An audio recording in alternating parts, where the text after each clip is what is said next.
I'm 82 years old, and I'm sitting alone in a quiet house that still echoes with voices that aren't here anymore. The truth I've been circling for most of my life is simple and painful. I spent 52 years avoiding my own feelings, and it cost me every close relationship I ever had. I don't say that for sympathy. I'm not looking for forgiveness either.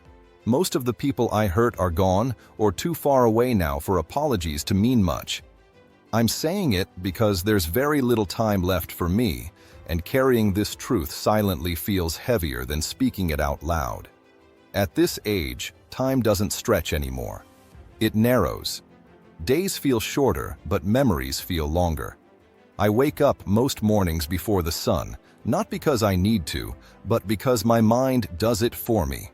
It brings back things I didn't deal with when I should have, conversations I avoided, feelings I postponed, people I assumed would always still be there. I used to think I was a calm man, steady, dependable. That's what people said about me anyway. You're so level-headed. You don't let things get to you. I wore those words like a badge. I didn't realize they were also a warning. When you're young, avoiding your feelings doesn't look like avoidance. It looks like strength. It looks like getting on with things. It looks like showing up to work every day, paying bills on time, keeping your head down, not making a fuss. In my 20s, I worked long hours at a job that didn't excite me but felt respectable. I told myself excitement was overrated. Stability mattered more. I came home tired most nights, ate whatever was put in front of me, watched the news, and went to bed. When my wife asked how my day was, I said, "Fine." And I meant it, or at least I thought I did. She was more expressive than I was. She felt things openly. When she was hurt, you knew it. When she was happy, the room knew it. I admired that about her, but I also didn't know what to do with it. When she wanted to talk about her fears, her disappointments, her hopes, I listened, but I stayed quiet. I thought listening was enough. Sometimes she would ask me what I was feeling. I remember shrugging, genuinely confused. "I don't know," I'd say. "I'm okay." It wasn't a lie. It was just incomplete. Back then, I believed feelings were like weather. They came and went. You didn't need to analyze them. You just waited them out. That's how my father lived, and his father before him. Men didn't talk about what was happening inside them. They worked. They provided.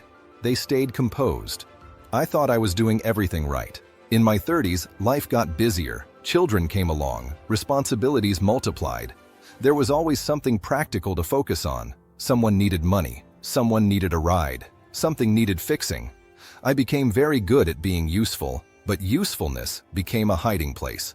When my wife told me she felt lonely even when I was sitting next to her, I didn't argue. I didn't dismiss her. I just didn't know how to respond. I told myself she was tired, stressed, that things would settle down when the kids were older. When my children grew quiet around me, I noticed it, but didn't investigate. I assumed they were just becoming their own people. Teenagers are distant, I told myself. That's normal. The truth is, I didn't ask questions I didn't know how to answer myself. Avoiding feelings is subtle. It's not like slamming doors or shouting. It's choosing not to linger in a moment when someone is vulnerable. It's changing the subject gently. It's saying, "Let's not worry about that right now." It's believing there will be a better time later. Later became my favorite word. Later, I'll talk about it. Later, things will calm down. Later, I'll have more energy. Later, I'll understand myself better. Later never showed up. In my 40s, cracks started to appear. My wife grew quieter, not calmer, just quieter. She stopped asking me how I felt. I mistook that for peace. I didn't realize it was resignation. There were moments I could have stepped into, but I stayed where I was. When she cried in the kitchen late at night, I stood awkwardly in the doorway and asked if she wanted tea. When she said, "I don't need tea, I need you," I froze.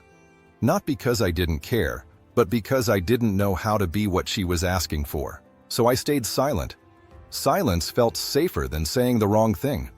Over time, silence became our language. The same thing happened with friends. Friendships thinned out as years passed. Invitations slowed. Calls became less frequent. I told myself people drift apart. That's just life. But I was always the one not reaching back. If a friend talked about their struggles, I offered solutions, practical ones, logical ones. I didn't sit with them in the discomfort. I didn't share my own doubts because I hadn't learned how to recognize them.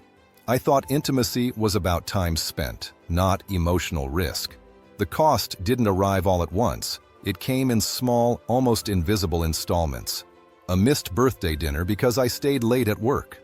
A conversation cut short because I was tired. A chance to say, "I'm scared too," that I swallowed instead. Each choice felt reasonable, sensible, even kind, in my own way. But they added up. By the time I was in my 50s, my marriage felt more like a partnership than a connection. We functioned well. We were polite. We were efficient. We were strangers who knew each other's schedules. The night she told me she wanted to separate, I wasn't shocked. That's the part that still haunts me. I nodded. I asked practical questions. Where would she stay? How would we tell the kids? I didn't cry. I didn't protest. I didn't ask her to stay. I told myself I was being mature. She looked at me that night with an expression I'll never forget. It wasn't anger. It wasn't sadness. It was disappointment mixed with relief, as if she was finally accepting something she'd known for a long time. When she left, the house felt bigger, but emptier. I filled the space with routines, work, television, sleep. I told myself I was fine. My children called less often after that. Not out of cruelty, out of distance. Emotional distance mirrors itself. They didn't share much with me, and I didn't ask for more. Years passed like that, quietly. I aged without noticing. I retired. People congratulated me, asked what I was excited about. I said I was looking forward to taking it easy. Taking it easy turned out to be very lonely. The turning point came when my ex-wife fell ill. Cancer, fast and unforgiving. Our children asked if I wanted to see her. I said yes, of course. It felt like the right thing to do. I sat beside her hospital bed, surrounded by machines that hummed steadily, as if they were trying to keep time for her. She looked smaller than I remembered, fragile, human in a way I had avoided acknowledging when we were married. She reached for my hand. Her grip was weak but deliberate. "Did you ever love me?" she asked. I opened my mouth to answer, and nothing came out. Not because the answer was no, but because I had never learned how to say yes in a way that mattered.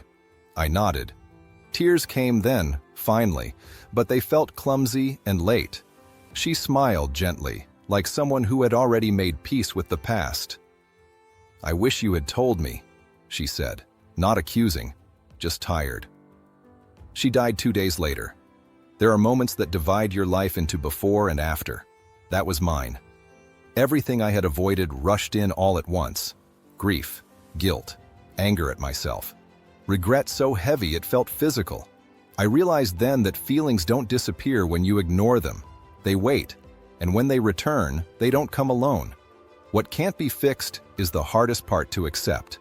I can't go back and sit at that kitchen table and listen properly. I can't answer her question the way she needed when there was still time. I can't be the father my children needed when they were young and looking for emotional safety. I have relationships now, but they are thin, polite, careful. People my age don't often start over emotionally. We talk about the weather, our health, the past, but not too deeply. I am remembered as a good man, a reliable man, but not a close one. If I'm speaking to you now, it's not to warn you dramatically or tell you what to do. I don't believe in that anymore. I only know what I wish I had understood. Feelings are not distractions from life. They are the evidence that you are actually in it. Avoiding them doesn't make you strong. It makes you distant, and distance over time becomes loss. You don't have to be eloquent. You don't have to understand everything inside yourself. You just have to be willing to stay when things feel uncomfortable. To say, "I don't know what I feel, but I'm here. I thought there would always be another conversation, another chance, another later." There wasn't. Now, my time is mostly reflection. Some days are peaceful, others are heavy. I accept both. That's something I've finally learned how to do. If this meant something to you, hold on to it quietly. You don't need to act dramatically. Just don't postpone being present with the people who matter to you. As for me, I'll sit here, in this quiet house, and do the one thing I avoided for most of my life. I'll feel what's left, while I still can.